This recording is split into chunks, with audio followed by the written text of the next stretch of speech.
Hey, welcome back. I figured I'd give you a quick rundown of my thoughts and opinions on WrestleMania 33 and some of the matches that took place and how some of the stuff went down. So here goes. First off, I don't understand why the Intercontinental title match got placed in the kickoff show, bumping the SmackDown Women's title match to the match before the main event. It wouldn't have been a problem, but there's no reason for the Intercontinental title to have been bumped down to the kickoff show and the SmackDown Women's title be bumped, up that far.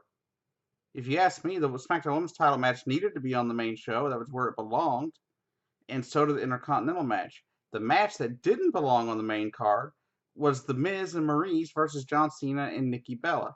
Yes, it was the nice little sob story of the day, the little happy go lucky thing where, he proposed to her and she said yes after their match and yada, yada, yada. That I get. I understand, but they could have been done on the kickoff show and it could have been just as good as if it was on the main show. There was no reason for a match that had no bearing on the entire card at all, being on the main card when it could have been easily the match that they pushed for the women's SmackDown title match. Speaking um, of some of the women's matches, um, the Raw Women's title match, of course, my pick was Nia Jax. I thought for sure Nia Jax was going to win. She was, you know, not only was she the biggest and strongest, I just assumed that it was her time to win. But I was glad to see that Bayley got her WrestleMania moment, and that's good for her and good for the company, I think, all in all. And they really, I don't think there was a problem either way you went. I think it was time for somebody else to have the WrestleMania moment besides Charlotte, or for that match, Sasha Banks. They've both been in the spotlight so much. I think it's time for Bayley or somebody else to be in the spotlight, at WrestleMania. So that was great to see. And of course, you had the Brock Lesnar and Goldberg match. That match was really well booked match. It seemed to me it went well beyond what I thought it would do. I just figured they'd have Goldberg run for a spear. I just figured Brock Lesnar would kind of ole the spear, grabbing through him in that hit him with the German suplex F5 over.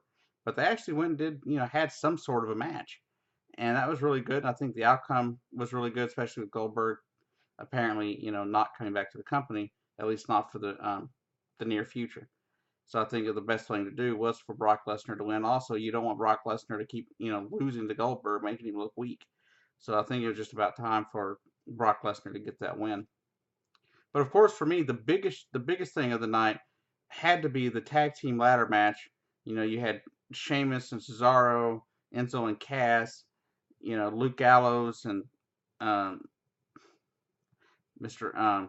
Anderson and such. You had them all there, and then all of a sudden, the New Day comes out and surprises everybody with a surprise entrant team into the ladder match.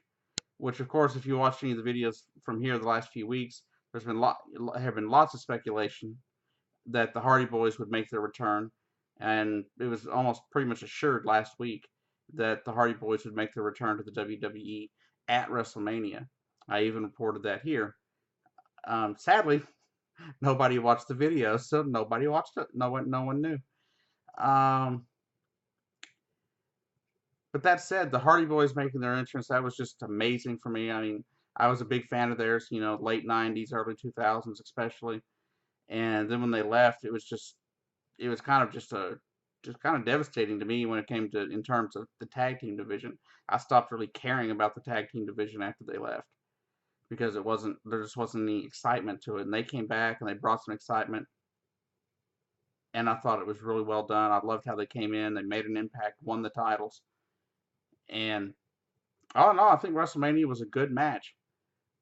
Um, on the sad note, the Undertaker looks like he had his last match, and for me, that was really sad because Undertaker's been my favorite wrestler since I was a little kid. I was watching him at the Sportatorium, before he was even the Undertaker. Fighting the Von Erichs and stuff like that. On I guess local television back in Dallas, off in the Dallas network or market. Um, but it was really fun growing up watching him, and to know that he most likely gave it his all and his last match at WrestleMania 33 is really a sad thing for me. But I think it's really good for him to be able to move on, on his own terms. and I just, I wish him, and his family well.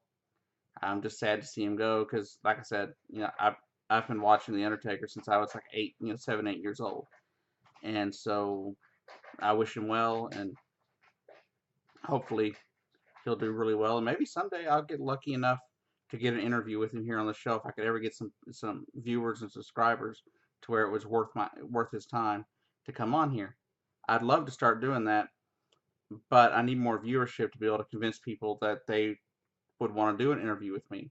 So please share, like, subscribe, put the videos out everywhere you can, and have a great day.